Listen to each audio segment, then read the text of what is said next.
नमस्कार। आज की वीडियो का प्रश्न है कि व्यक्ति को सुबह सबसे ज़्यादा एंग्जायटी क्यों होती है? और अगर सुबह एंग्जायटी होती है तो उसके साथ-साथ उसका पूरा दिन बर्बाद चला जाता है। और जब वह सोने के लिए जाता है रात में, तब भी उसे यह डर सताता रहता है कि कल जब सुबह वो उठेगा सोकर, फिर से वही दिन की शुरुआत होगी और पूरा दिन इसी तरह से बीतेगा। तो जब कोई व्यक्ति एंग्जियस होता है, जब कोई व्यक्ति एंजाइटी में होता है, चिंता की बीमारी में होता है, तो उसके साथ यह घटना होना एक आम बात है। कह सकते हैं कि यह इसमें अधिकतर लोगों को यह जो कंडीशन है मॉर्निंग एंजाइटी जिसे कहते हैं, यह होती है। लेकिन होती है तो क्यों होती है? इसकी बहुत सारी वजह है, क्योंकि अगर आप उसकी वजह समझ जाते हैं तो हो सकता है कि कुछ आपको रिलैक्सेशन मिले और धीरे-धीरे करके आप अपनी जो मॉर्निंग एंग्जायटी है, आप उससे बाहर भी आ सकें। तो अगर जो शुरुआती दौर वाली एंग्जायटी है, जो अर्ली मॉर्निंग वाली एंग्जायटी है, वह सबसे पहले जो आपके अंदर तनाव वाले हार्मोन्स है ना, है ना? कॉर्टिसोल, जो स्ट्रेस हार्मोन्स कहते हैं, वह सुबह के जब आप सोकर उठते हैं, तो पहले घंटे में बहुत ज़्यादा होते हैं। है ना? फिर धीरे-धीरे यह मतलब कमते हैं। लेकिन क्या होता है कि व्यक्ति जब सोकर उठता है, तो जो एंग्जियस व्यक्ति जो होता है, वह रेसिंग थॉट्स के साथ उठता है। मतलब उसको एक बिना मतलब की चिंता सताती है। मतलब इवन वो मैं आपको बताऊँ कि वह फ्रेश होने के लिए, पॉटी जाने के लिए भी टेंशन करेगा। जाऊँ कि नहीं जाऊँ? फिर उसमें भी कई तरह के जो मतलब नेगेटिव थॉट्स जिसके मन में बहुत ज़्यादा आते हैं किसी भी चीज़ों को लेकर, तो वह अपने फ्रेश होने में भी कई तरह के नेगेटिव थॉट्स सोचेगा। फिर वह यह भी सोचेगा यार हाँ, यहाँ पे एक और बात कहना चाहता हूँ कि जब व्यक्ति एंग्जियस होता है और एंग्जायटी से गुजर रहा होता है, तो उसमें होता क्या है कि उठ उठ तो जाता है वो, लेकिन उसके लिए पूरे दिन को बिताना एक बहुत बड़ी कहना चाहिए एक एग्जाम होता है, उसकी बहुत बड़ी परीक्षा होती है कि वह अपने पूरे दिन को किस तरह बिताएगा। और यह हर एक एंजाइटी वाले की परेशानी है। और जब वह यह विचारते हैं कि मेरा दिन पूरा कैसे जाएगा, मैं क्या करूंगा, मैं पहले जैसा ही रह रहा हूँ, घर से निकलूं कि नहीं निकलूं, मतलब उनके मन में ये जो सवालात हैं यह पूरे समय ही होते रहते हैं। और यह एक बहुत बड़ा विषय है और भी ज्यादा एंग्जियस रहने का। और इस चक्कर में व्यक्ति क्या होता है, मैं बता रहा हूँ आपको, जो एंजाइटी से पीड़ित होता है वह धीरे धीरे करके मेरे ख्याल से घर से निकलना भी बंद कर देता है। ऐसा कई दफा होता है लोगों के साथ।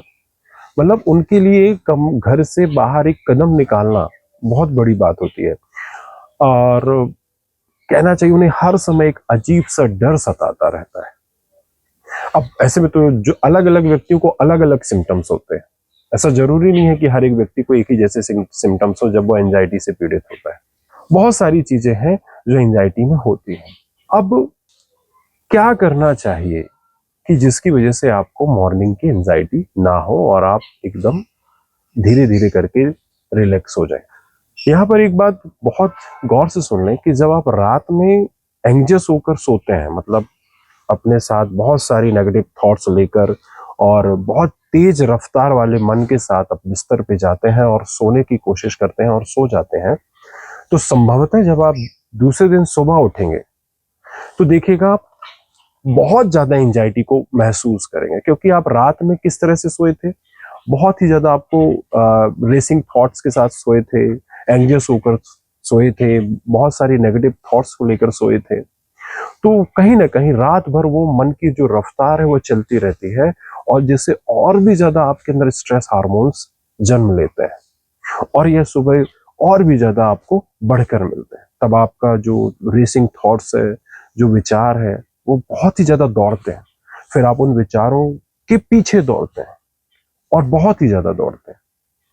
तो सिंपल सा कहने का मतलब ये है कि रात वाला जो सिस्टम है उसमें आपको रिलैक्स होकर बिस्तर पे जाना है और अपने माइंड को रिलैक्स करके ही सोना है। अब कहेंगे कि कैसे रात में रिलैक्स हो सकते हैं, तो एक और इसमें बहुत जान लेने वाली बात है कि जब आप मोबाइल का इस्तेमाल करते हैं या किसी स्क्रीन का इस्तेमाल करते हैं या टीवी का इस्तेमाल करते हैं, सोने के 1 घंटे पहले आप उसको बंद कर दें और कुछ रिलैक्सेशन टेक्निक्स का यूज करें, कुछ रिलैक्सेशन म्यूजिक सुने, नेचर म्यूजिक सुने और अनुलोम विलोम और कुछ ऐसे प्रवचन होते हैं जो अच्छे मन को शांत करने वाले होते हैं, आप इनका उपयोग करके बिस्तर पे जाइए।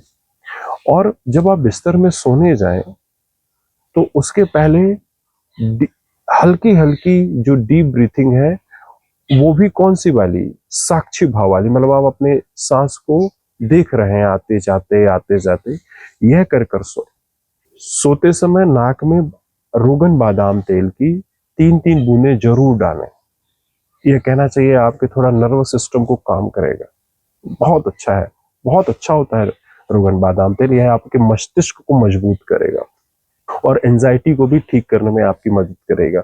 वैसे आयुर्वेद में बहुत सारी ऐसी औषधियां हैं जो एंजाइटी में बहुत ही ज्यादा पावरफुल हैं और आपकी एंजाइटी को जड़ से खत्म कर देती है। अब ये तो रात का हो गया। जब आप सुबह उठते हैं, है ना, सुबह जब आप उठते हैं तो बहुत सारी रेसिंग थॉट्स आपके मन में होती है ना। लेकिन जब रात वाला सिस्टम आप अपना लेंगे कि मतलब जब आप रिलैक्स होकर बिस्तर पे जाएंगे तो देखिएगा ऑटोमेटिक आपका जो सुबह वाला एंजाइटी है ना वो थोड़ा कम हो जाएगा। अब सुबह वाले के लिए क्या करेंगे, क्योंकि हमें पता है कि ये तो होना ही है, तो इसके लिए हम पहले से ही कुछ तैयारियां करके रखें कि जैसे हम सुबह सोकर उठते हैं तो जो आपके अंदर नेगेटिव थॉट्स होते हैं हम उसी के पीछे ना हो लें। अपने लिए कुछ एक नियम बनाए कि सुबह जैसे ही मैं सोकर उठूंगा तो सबसे पहले मैं आंखें बंद करके ही और प्रभु स्मरण करूंगा, मतलब ध्यान करूंगा। प्रभु स्मरण करिए, ध्यान करिए, ब्रीथिंग टेक्निक्स करिए। और हाँ, यहाँ पे एक और चीज बोलना चाहूंगा, क्योंकि जब हम सुबह सोकर उठते हैं तो कई दफा ऐसा होता है कि हमारे अंदर, कई दफा क्या हमेशा ही ऐसा होता है कि उस समय हमारे अंदर ब्लड का जो शुगर लेवल है ना वह कम होता है।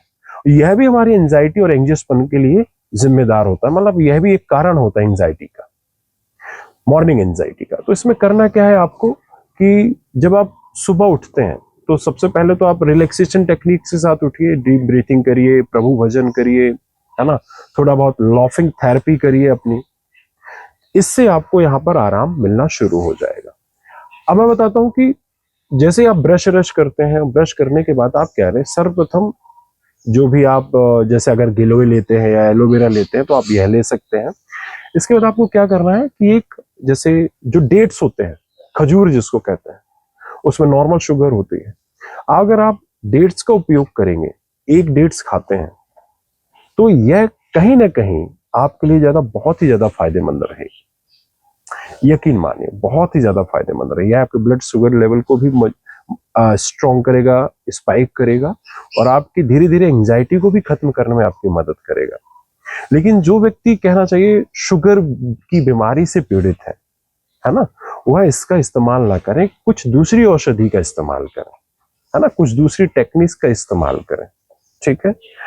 और कहना चाहिए कि आप exercises, breathing techniques, relaxation music का इस्तेमाल करें और साथ ही साथ कुछ ऐसे मतलब विजुअलाइजेशन सेशन का इस्तेमाल करें जो आपकी एंजाइटी को ठीक करने में आपकी मदद करेगा। यहाँ पे सर्वप्रथम जो सब बहुत ही ज्यादा पावरफुल टेक्निक वो है ये कि आप टाइम से सोना और टाइम से उठना कर लीजिए। मतलब एक निश्चित टाइम सोने का बना लीजिए और एक निश्चित टाइम उठने का बना लीजिए।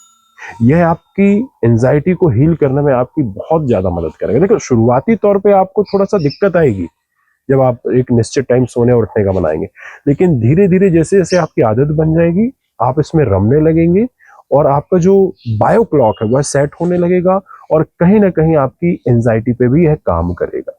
तो यह जो सोने उठने वाला चीज है इसको जरूर मेंटेन करें, रात को रिलैक्स होकर सोएं, ठीक है, कुछ नेचर थेरेपी का यूज करें और जब आप सुबह उठते हैं तो प्रभु वचन के साथ सुबह उठिए। मालूम है आपको कि वो बेचैनी वाली थॉट्स आएगी, कुछ भी आएगा, बहुत बेचैनी होगी, जाने दीजिए, क्या दिक्कत है उससे। लेकिन जो आपका प्रथम कार्य है वह करिए, प्रभु स्मरण करिए, ध्यान करिए, योग अभ्यास करिए। और अगर एंजाइटी के विषय में और भी कुछ पूछना हो तो आप मुझसे कंसल्ट कर सकते हैं, मैं इसका संपूर्ण रूप से निदान जरूर करूंगा। यहाँ पे एक और बात करना चाहता हूँ कि एक बार आप हमारा 7 डेज वाला सेशन जरूर अटेंड करें। यह आपकी बहुत मदद करेगा। हो सकता है उसी 7 डेज में ही आपकी 80 to 100% एंजाइटी खत्म हो जाए। आज के लिए इतना ही। धन्यवाद।